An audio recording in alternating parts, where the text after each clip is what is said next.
مفتی طارق مسعود lectures. حضرت عیسیٰ ابن مریم نازل ہوں گے، ان کے بارے میں اتنی حد تفصیل جو ہمیں بتا دی گئی ہے، دمشق میں آئیں گے، ٹھیک ہے نا، مسجد کے مینار پہ اتریں گے، یہ بات ہمیں بتا دی گئی ہے۔ انہی کے دور میں امام مہدی بھی ہوں گے، امام مہدی ان کو نماز کے لیے آگے کریں گے، مگر وہ نماز کے لیے آگے نہیں بڑھیں گے، آئیں گے دمشق میں، صحیح ہے نا؟ نہیں، میں نے کبھی نہیں کہا 2025 میں آئیں گے، تو وہ یہ سب چیزیں اپنی جگہ ہیں۔ باقی ہم نے جو فیصلے کرنے علامات ساعت کو دیکھ کے نہیں کرنے، ہم نے موجودہ حالات کو دیکھ کر جو گراؤنڈ ریئلٹی ہمیں جس سمت میں چلنے کا حکم دے رہی ہے، ہم نے اس کے حساب سے فیصلے کرنے ہیں۔ سمجھتے ہو کہ نہیں سمجھتے؟ مثال کے طور پر ہوتا ہی کوئی بھی آدمی خروج کرنا شروع کر دیتا ہے اسٹیٹ کے خلاف، یا کہیں بھی کسی ملک میں دھماکے شروع کر دیتا ہے اور کہتا ہے اصل میں خراسان سے ایک لشکر نکلنے والا ہے، حدیث میں آتا ہے، تو میں اس لشکر کے لیے لشکر تیار کر رہا ہوں چھوٹا، تاکہ وہ بڑے لشکر میں ضم ہو جائے۔ یہ چل رہا ہے مارکیٹ میں، تو بس امام مہدی آنے والے ہیں، تو وہ دیکھو حدیثوں میں تو آتا ہے جب یہ ہوگا تو پھر وہ دیکھو ابھی امام مہدی آنے والے ہیں، ابھی یہ دھماکہ کرنا ہے، ہم نے فلاں جگہ بم رکھنا ہے، تو بھائی لشکر تیار ہو رہا ہے نا، تو خلاف خلیفہ بھی آ رہا ہے، تو ہم امام مہدی کے ساتھ ملیں گے، تو آپ کہو بھائی کب آ رہے ہیں؟ بھائی حدیثوں میں ملتا ہے، دیکھو تو وہ یہ لشکر ہوگا، اور خراسان میں ابھی دیکھو بم پھٹائے گا نہیں پھٹا، تو یہ وہی امام مہدی کا لشکر تیار ہو رہا ہے۔ بھائی ہمیں کیا پتہ یہ وہ والا ہے یا وہ والا بم پھٹا ہے، یا وہ والا جو امام مہدی کے دور میں پھٹے گا وہ بعد میں جا کے پھٹے گا، ہمیں کیا پتہ یار؟ تو وہ جب اللہ نے جو کام کرنا ہے وہ اللہ کو کرنے دو، آپ اپنے حساب سے دیکھ کے چلو گے، سمجھتے ہو؟ تو لوگوں کی صلاحیتوں کو بہت ضائع کیا جاتا ہے، سمجھتے ہو؟ جب وہ ہوگا تو وہ اس کی علامات پوری بتائی گئی ہیں کہ جو ہے نا وہ پتہ چل جائے گا آپ کو۔ جیسے نبی صلی اللہ علیہ وسلم کی نبوت جب ظاہر ہوئی تو پہلے سے یہود و نصارہ انتظار کر رہے تھے نا نئے نبی کا، تو جب ایک پیغمبر ظاہر ہوئے اور آگے حضرت ابو ذر کا ایمان کا واقعہ آ رہا ہے، کیسے انہوں نے تلاش کیا نبی صلی اللہ علیہ وسلم کو، اور علامات دیکھ کر کیسے اندازہ لگایا انہوں نے، تو وہ اللہ تعالیٰ پھر ایسے نہیں رکھتے کہ دو چار آدمیوں پر، وہ پھر اللہ اس کو منوا کے چھوڑتے ہیں۔ جب کوئی کسی شخصیت کو اللہ اوپر لانا چاہتے ہیں نا، تو پھر نبی صلی اللہ علیہ وسلم نے جب دعویٰ کیا تو آپ کی دعوت پھیلی ہے، آپ کے معجزے ظاہر ہوئے ہیں، پھر لوگ جوک در جوک ایمان لانا شروع ہوئے۔ تو حضرت مہدی کا بھی ایسا ہی ہوگا، کہ ایسا نہیں ہوگا کہ وہ جناب جب ظاہر ہوں گے تو بس چار آدمیوں کو پتہ ہوگا۔ جب وہ ظاہر ہوں گے تو اللہ نے ان کے ساتھ اتنے ان کے برحق ہونے کے دلائل رکھے ہوں گے کہ آپ کو کتابوں میں کی ضرورت نہیں رہے گی۔ وہ اظہر من الشمس، چڑھتے سورج کی طرح ان کے برحق ہونے کے دلائل اللہ ان کے بھی اور عیسیٰ ابن مریم کے بھی قائم کرے گا۔ یہ خبریں پوری دنیا میں پھیلیں گی، کوئی انکار نہیں کر سکے گا۔ سمجھتے ہو کہ نہیں سمجھتے؟ تو کیونکہ ان کے ساتھ پھر ساتھ دینا واجب ہوگا نا، تو پھر اللہ اپنے بندوں کو ایسے نہیں، جیسے عیسیٰ علیہ السلام نے جب نبوت کا دعویٰ کیا نا، یا حضرت مریم نے کہا کہ یہ ولد الزنا نہیں ہے معاذ اللہ، تو اللہ میاں نے ایسے ہی نہیں چھوڑ دیا۔ حضرت عیسیٰ ماں کی گود میں پورے یہودیوں کے مجمع کے سامنے بولے ہیں، وہ تواتر کے ساتھ پھر بنی اسرائیل میں خبر پھیلی ہے کہ بچہ ماں کی گود میں بولا ہے کہ میں انی عبداللہ آتانی الکتاب وجعلنی نبیا۔ تو اتنا تواتر کہ جس میں جھوٹ کا امکان ہی ختم ہو جائے۔ ایک آدمی نے نہیں کہا کہ میں نے بچے کو ماں کی گود میں بولتے ہوئے دیکھا ہے، پورے یہود کے بڑے بڑے جتنے بھی علماء صلحاء سارے اس مجمع میں موجود تھے، سب کے سامنے عیسیٰ ابن مریم نے گواہی دی ہے۔ اور پھر صرف اتنا بھی نہیں، اس کے بعد کنٹینیو مسلسل آپ کی نبوت کی شہادتیں ملتی رہی ہیں ان کو۔ تو اللہ تعالیٰ پھر تبھی تو دیکھو یہ جو آج یورپ میں اتنا گوروں نے حکومت کی ہے نا اتنی بڑی دنیا پر، تو یہ کیا تھا؟ یہ عیسائیت کی بیس پہ ریاستیں خلافتیں قائم ہوئی نا۔ آج جو پورا یورپ ہے، یہاں جب گورے آئے انہوں نے مذہب کو نکال دیا، تو یہ ان کی حکومتیں مذہب کی بیس پہ ہی تو قائم ہوئی تھیں، کہ پیچھے ایک پیغمبر کا نام استعمال کیا نا انہوں نے، عیسیٰ ابن مریم کا۔ یار رہنے دو یار، دیکھو دنیا میں اتنے بڑی پاورفل ریاست قائم کرنا، اس کے لیے ٹھیک ٹھاک قربانی چاہیے، بے تحاشا گاجر مولی کی طرح کٹے ہوں گے۔ تو اس کٹنے کے پیچھے ایک سچے پیغمبر کی موٹیویشن تو ہو سکتی ہے، بغیر اس موٹیویشن کے کوئی نہیں کٹتا اس طریقے سے۔ تو یہ عیسیٰ ابن مریم کا نام تھا جس کی بیس پر عیسائیت نے دنیا میں راج کیا ہے۔ ورنہ یہ نہ بنتا یہ آج پورا لندن اور یہ فرانس اور یہ جتنے بھی یورپ کے کنٹریز ہیں، اور اس کے لیے تو ہمارے ریاستیں بھی انہی کے ہاتھ میں تھی نا، جتنے پھیلے دنیا میں، ماضی کی بات کر رہا ہوں. تو یہ سارا اس کے پیچھے تو یہ موٹیویشن اتنی بڑی انسانیت کو مل کیسے گئی؟ تو وہ اخبار متواترہ سے ملتی ہے، اخبار آحاد سے نہیں ملتی. یعنی لاکھوں لوگ بیان کر رہے ہوتے ہیں، ہم نے اپنی آنکھوں سے دیکھا ہے حضرت عیسیٰ کی تعلیمات بھی اور ان کی سیرت بھی. اس کے بعد جا کے لوگ، جیسے نبی صلی اللہ علیہ وسلم کا تھا، تو اس کے بعد جب اسلام آیا تو پھر وہ کتنی بڑی بڑی ریاستوں سے تھوڑے تھوڑے مسلمانوں کی جنگیں ہوئی ہیں. تو وہ کیوں فتح ہوئی؟ ان کے پیچھے رسول اللہ صلی اللہ علیہ وسلم کی شخصیت تھی، تو لوگ ان پر ایمان لے کر آئے. تو یہ ایمان اتنا پاورفل تھا کہ یہ 2-4 خبروں والا ایمان نہیں تھا. ہزاروں لوگوں نے آپ کی سیرت کو دیکھا، پھر لاکھوں نے اس کو نقل کیا. تو وہ جو موٹیویشن ملی اس سے پوری، یہ پہلے بنو امیہ کی خلافت، اندلس کی خلافت، بنو عباس کی خلافت، پھر خلافت عثمانیہ، یہ ساری چیزیں سمجھتا ہے کہ نہیں سمجھتا؟ اور آج بھی جو جنگیں ہو رہی ہیں، اگر مسلمان زندہ باقی رہ گئے ہیں تھوڑے سے، تو اس کے پیچھے مذہب کی موٹیویشن ہے. تو یہ جعلی چیزوں کی موٹیویشن اتنی پاورفل نہیں ہوتی. بتانے کا مقصد یہ ہے. تو یہ خود یہ جو سب سے پہلے یہودیوں نے دنیا پہ حکومت کی، پھر عیسائیوں نے، پھر اسلام نے، تو ہمیشہ بڑی بڑی ریاستیں آسمانی مذہب ہی کی قائم ہوئی ہیں. تو خود یہ بات بھی آسمانی مذاہب کے سچے ہونے کی دلیل ہے. کسی باطل بیس پر اتنی بڑی ریاستیں قائم ہوتی نہیں ہیں، کیونکہ اس کے لیے ٹھیک ٹھاک قربانی چاہیے. وہ قربانی حب مال اور حب جاہ والے دیتے نہیں ہیں، الا یہ کہ پاور بہت ہو تو پھر دے دیتے ہیں. وہ پھر تو قربانی رہتی نہیں نا. چلو کیا ہو گیا؟ وہ ٹائم پورا ہو گیا استاد جی. چلو یار آگے چلو یہ حدیث مکمل کر لو.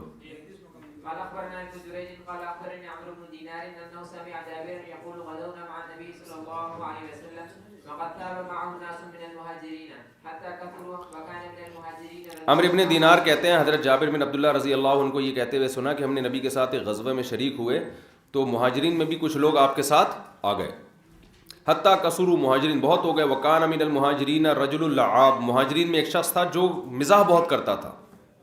ان کی عادت کیا تھی؟ مزاح کی. تو انہوں نے کیا کیا؟ فکسا انصاریا، کسی انصاری صحابی کے جو پشت ہے نا اس پہ ہاتھ مارا، کولوں پہ ہاتھ مارا ایسے مذاق میں. ان کو غصہ آ گیا. فغضب الانصاری غضبا شدیدا، بہت سخت غصہ آ گیا انصاری کو. حتیٰ تداعوا، ایک دوسرے کو بلانا شروع کر دیا، بھائی اس نے مجھے تنگ کیا ہے، آئے ہو بھائی ذرا اس سے انتقام لیتے ہیں. انہوں نے کہا، جب لڑائی شروع ہوئی تو انصاریوں نے کہا کہ یا للانصار، اے انصاریوں ادھر آ جاؤ. سارے انصاری جمع ہو جائیں، ان سے ہم نے جھگڑا کرنا ہے. تو مہاجر نے کہا کہ اے مہاجروں ادھر آ جاؤ.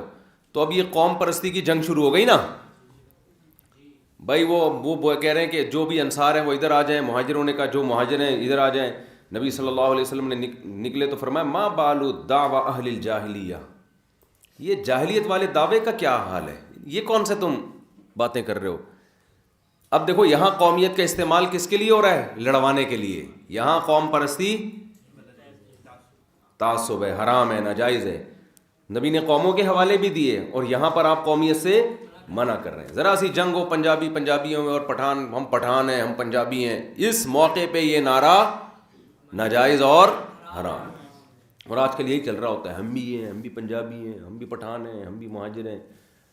تو ایک دم ایسی جنگ چھڑتی ہے کہ پھر لاشیں اٹھانا مشکل ہو جاتا ہے. ایسا مذاق بھی ٹھیک نہیں ہے نا. تو بس غلطی ہوئی نا ان سے، تو ان کو تھوڑی پتا تھا کہ یہ ہو جائے گا. تو آپس میں بھی ایسے مذاق نہ کیا کرو بھائی. اچھا بھائی، نبی صلی اللہ علیہ وسلم نکلے، فرمایا فقال النبی صلی اللہ فخرج النبی فقال، بھائی یہ حدیث کل پڑھیں گے استاد جی، آ نہ جائیں، نہیں آئیں گے تو پھر مکمل کر لو. تو میرے بھائی فقال النبی تو نبی صلی اللہ علیہ وسلم نے فرمایا ثم قال ما شانهم، آپ نے فرمایا کیا ہوا ان کو؟ فاخبر بکسعۃ المہاجری الانصاریہ، صحابہ نے بتایا کہ انہوں نے ایسے مذاق کیا تھا. اس کے بعد جنگ شروع. فقال النبی صلی اللہ علیہ وسلم دعوها فانها خبیثہ، آپ نے فرمایا اس نعرے کو چھوڑ دو، یہ خبیث ہے.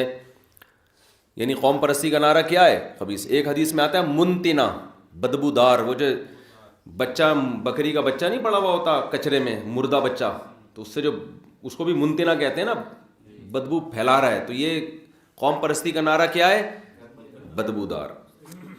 وقال عبداللہ ابن ابی ابن سلول، عبداللہ بن ابی ابن سلول منافق کو موقع مل گیا، یہ خود بھی انصار میں سے تھا، اس کو موقع مل گیا بھائی اس جنگ کو تھوڑا کیا کرو، تھوڑا بھڑکاؤ یار، آگ لگاؤ، اس میں آگ لگاؤ.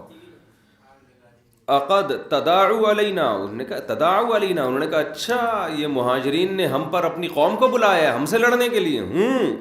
لئن رجعنا الى المدینۃ لیخرجن الاعز منها الاذل، تو کہنے لگے کہ اچھا ہم نے تو ان لوگوں کو پناہ دی ہے مکہ میں، مدینہ میں، یہ کمزور لوگ تھے، ہم نے مدینہ میں ان کو پناہ دی ہے اور یہ ہم سے لڑنے کی باتیں کر رہے ہیں. ہم واپس جائیں گے تو ہم جو عزت دار لوگ ہیں معاذ اللہ ان رسوا لوگوں کو نکالیں گے. یہ وہی نعرہ ہے جو ایک سیاسی لیڈر نے نہیں کچھ دن پہلے ایم کیو ایم کے بارے میں لگا دیا تھا کہ یہ ہندوستان سے لٹے پٹے آئے تھے تو ہم جو ہے نا ان کا تو کوئی پرسان حال نہیں تھا. تو اس وقت بڑا کراچی میں پھر فساد شروع ہو گیا تھا، لیکن وہ فساد بھی وہ کیا ہوا، اس کا جملہ اس کی ذات تک تھا نا، اس نے پوری قوم کی نمائندگی میں تو نہیں کہا. فسادی لوگوں نے اس کو پوری قوم کی نمائندگی سمجھ کے پوری قوم کے خلاف تقریریں شروع کر دیں. تو جیسے وہ فسادی تھا نا، ایسے یہاں سے بھی جو رپلائی گیا وہ بھی کس پر مبنی تھا بھائی، اس نے پوری قوم کی نمائندگی میں تھوڑی کہا تھا، یہ ایک آدمی کا تھا نا، آپ اس کے خلاف بولتے، لیکن جو رپلائی گیا ہے وہ پوری قوم کے خلاف گیا. تو یہ شرارتی لوگ ہوتے ہیں اور ہم جیسے بیوقوف ان احمقوں کے پیچھے چل رہے ہوتے ہیں کہ ہاں ہمارے لیڈر نے ماشاءاللہ بڑی خاندانی بات کی، ہم سب اس کا ساتھ دیں گے. وہ بھی گدھا تھا جس نے یہ بیان دیا تھا، اور جس نے پوری قوم کو اس بیس پر رپلائی کیا وہ اس سے بڑا گدھا تھا. تو دونوں گدھے ایک جیسے تھے. تو ہم پڑھے لکھے اگر ہیں تو ہمیں ان گدھوں کو فالو نہیں کرنا. تو عبداللہ بن ابی بن سلول نے فوراً اس سے فائدہ اٹھا کے کہا کہ اچھا یہ لوگ تو کمتر لوگ تھے، ہمارے پاس آئے تھے لٹے پٹے اور ہم واپس جا کے ان کو نکالیں گے. تو حضرت عمر کھڑے ہو گئے. حضرت عمر نے عرض کیا یا رسول اللہ، حضرت عمر کا وہی اسٹائل تھا جو ہمیشہ سے رہا. حضرت عمر نے فرمایا لئن رجعنا، جب اس نے کہا تو حضرت عمر نے فرمایا الا تقتلوا هذا الخبيث. صحیح ہے نا. اب دیکھو حضرت عمر نے سارے انصار کو برا نہیں کہا، یہ خوب سمجھو، هذا الخبيث خاص اس کی طرف اشارہ کر کے کہ یا رسول اللہ، دو روایتیں، ایک میں کہ آپ اس کو قتل کیوں نہیں کرتے، یا آپ مجھے اجازت دیں میں اس کی گردن اڑا دوں اس کی. یہ نہیں کہا کہ یہ انصار ایسے ہیں، یہ یوں ہیں تو فلانا ہے، تو ہماری وجہ سے ان کو اسلام ملا ہے اور ہماری وجہ سے ان کو بھی تو فتوحات مل رہی ہیں. تو یہ سب نہیں کہا حضرت عمر نے. حضرت عمر نے خاص اس شخص کے بارے میں کہا کہ یہ فتنہ پھیلا رہا ہے، تو یا رسول اللہ آپ مجھے اجازت دیں میں اس کو قتل کر دوں اور اس خبیث کو قتل کر دوں. تو نبی نے فرمایا لا یتحدث الناس انه كان يقتل اصحابه، نا، اگر ان کو قتل کر دیا، مجھے بھی پتہ یہ نالائق شرارتی ہے، تو لوگ کہیں گے اگر میں نے قتل کر دیا، لوگ کہیں گے کہ محمد صلی اللہ علیہ وسلم اپنے ساتھیوں کو بھی قتل کر دیتے ہیں. کس قدر بہترین سیاست ہے دیکھو کہ بھائی جو غیر مسلم ہے نا وہ اپنے آپ کو اسلام میں محفوظ نہیں سمجھیں گے. وہ سمجھیں گے بھائی یہ انہی کا کلمہ پڑھتا ہے، انہی کے ساتھ جنگوں میں گیا ہے اور کوئی بات پتہ نہیں کیا ہوئی اور گردن اڑا دی، تو ہم بھی جائیں گے، تو ایسا نہ ہو بات بات پہ ہماری بھی گردن اڑائی جائیں. کتنا بڑا فسادی تھا، لیکن اس کے باوجود آخر دم تک نبی صلی اللہ علیہ وسلم نے اس بیس پہ قتل نہیں کیا کہ قوم پرستی کی جنگ بھی چھڑ سکتی ہے اس سے، اور دوسرا کیا ہوگا کہ جو مشرکین ہیں وہ اسلام میں ان کا داخلہ بھی رک سکتا ہے. تو یہ اس سے پتہ چلتا ہے کہ ہمیشہ جب بھی آپ کوئی فیصلہ کریں تو دو بڑی مصیبتوں میں سے چھوٹی مصیبت کو اختیار کرنا چاہیے. ہمارے ہاں جو جذباتی فیصلے ہوتے ہیں ان میں ہم یہ دیکھتے ہیں کہ یہ کام غلط ہو رہا ہے لہذا اس کو فوراً ٹھیک ہونا چاہیے. یہ نہیں سوچتے کہ اس کو ٹھیک کرنے کے چکر میں 4-6 جو ٹھیک کام ہے وہ بھی الٹے ہو جائیں گے.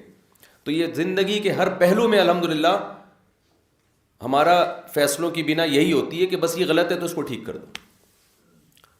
جذباتی پن، جیسے میرا ایک بیان ہے کہ فرانس کا بائیکاٹ کرو نا، فرانس کی مصنوعات کا، میں نے پھر اس بیان سے رجوع کیا. استاد صاحب سے میں نے پہلے ایک بیان دیا تھا، فرانس میں گستاخی کے خاکے آئے تھے نا، تو میں نے اس بیان سے میں نے استاد صاحب سے کہا کہ ہم نے فرانس کے تو بائیکاٹ کرنا چاہیے، گستاخی کی ہے انہوں نے وغیرہ وغیرہ، ان کی مصنوعات کا بائیکاٹ کرنا چاہیے. میں نے بیان بھی دے دیا، وہ بیان چل بھی رہا ہے. تو میں نے استاد صاحب سے مشورہ دیا کہ اس کو بائیکاٹ کو ہمیں پھیلانا چاہیے. استاد صاحب نے کہا کہ دیکھو ہم نے فرانس کا بائیکاٹ کیا نا، اتنا بڑا نقصان نہیں ہے. یہ سوچو فرانس نے ہمارا بائیکاٹ کر لیا تو کیا ہوگا. تو مجھے وہ بھینس والا لطیفہ یاد آیا کہ ایک آدمی نے بھینس کو جمال گوٹا کھلانا تھا. جمال گوٹا پائپ کے اندر رکھ کر طریقہ یہ تھا کہ بھینس کے منہ میں پائپ رکھ کے ادھر سے پھونک مارے. تو ہوا یہ کہ یہ اس کے پھونک مارنے سے پہلے بھینس نے پھونک مار دی, وہ سارا جمال گوٹا اس کے پیٹ میں اور یہ مر گیا. تو یہ بھی دیکھو کہ تم بھینس کے منہ میں پائپ رکھ کے پھونک مار رہے ہو, اگر اس نے پھونک ماری تو تم افورڈ کر سکتے ہو کہ نہیں کر سکتے. تو استاد صاحب نے فرمایا کہ یہ جو ہم بائیکاٹ کی مہم چلاتے ہیں اس میں یہ بھی دیکھا جائے گا کہ اگر انہوں نے ہمارا بائیکاٹ کر دیا ہم تو ویسے ہی معاشی بحران کا شکار ہیں. اگر یہ یورپ نے, امریکہ نے, ان لوگوں نے مل کے ہمارا بائیکاٹ کرنا شروع کر دیا تو ہم اس سے بھی جائیں گے جو اس حالت میں. تو استاد صاحب نے فرمایا میں یقینی طور پہ نہیں کہہ رہا کہ اس کے سائیڈ افیکٹ کیا ہیں, لیکن جب تک آپ نے اس کے سائیڈ افیکٹ پہ آپ پوری طرح غور نہ کرو آپ کو بیان داغنے کی اجازت نہیں ہے. اس کے بعد سے میں پھر بیان دے ہی نہیں رہا. یہ بڑی بصیرت کی بات ہے. حضرت نے یہ نہیں فرمایا کہ واقعی بائیکاٹ کرے گا یا بائیکاٹ کرنے کا ہمیں نقصان ہوگا, ہو سکتا ہے کوئی نقصان نہ ہو ہمیں, لیکن کہا کہ جب تک آپ کو نالج نہ ہو نا ان سب چیزوں کی, اتنی اپر لیول پہ جا کے یا ایسے لوگوں میں مل بیٹھ کے کہ حاکم کی مجبوری بھی تو ہو سکتی ہے نا بائیکاٹ. ہم تو کہہ رہے ہیں فرانس کے سفیر کو نکال دو بھائی, آپ اس سیٹ پہ جا کے بیٹھو گے تو آپ کو پتا چلے گا کہ میرے اندر نکالنے کا دم ہے بھی کہ نہیں ہے. نکال دیا تو میں افورڈ کر سکتا ہوں کہ نہیں کر سکتا. تو جذباتی تقریریں, روڈ بلاک کرنا, یوں کر دینا, یہ تو نیچے کے لوگ کر رہے ہوتے ہیں. جو اپر لیول پہ ہوتا ہے وہ کبھی غلط بھی کر سکتا ہے, 2 نمبری بھی کر سکتا ہے, لیکن بعض دفعہ وہ مجبور بھی ہوتا ہے. تو جب تک آپ نہ ملیں کسی سیاسی لیڈر سے اور جو اپنے حاکم سے, وہ جب تک آپ کو اس کے سامنے کیا مجبوریاں ہیں یا تو بیان دو ہی نہیں, دو تو پھر پورے پروسیس سے گزرنے کے بعد ایک رائے قائم کریں. آپ اس سے پہلے آپ کو رائے قائم کرنے کی اجازت نہیں ہے. سمجھتے ہو یہ نبی کی سیرت سے ہی میں پتہ چلتا ہے. اتنا بڑا منافق تھا لیکن آپ نے گردن نہیں اڑائی اس کی, اس لیے کہ جو امیج دنیا میں جاتا وہ امیج اچھا نہیں جاتا. تو کس کو دنیا میں بتاتے کہ بھئی یہ منافق تھا, یہ 2 نمبر تھا, تو یہ تو اس کو ایکسپلین کرنا اچھا خاصا مشکل کام بن جاتا ہے. سمجھتے ہو کہ نہیں سمجھتے؟ ارشاد.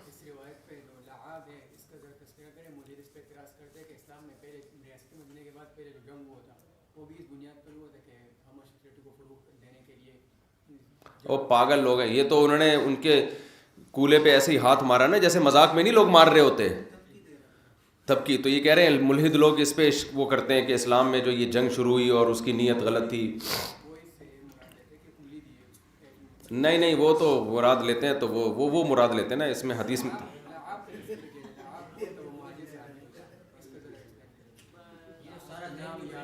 دیکھو یہ تو ملحد لوگ کر رہے ہیں نا. جب وہ ملحد تو بیکار بات ہے نا, اس کے تو اس سے کوئی اشارہ بھی نہیں ملتا. چلیں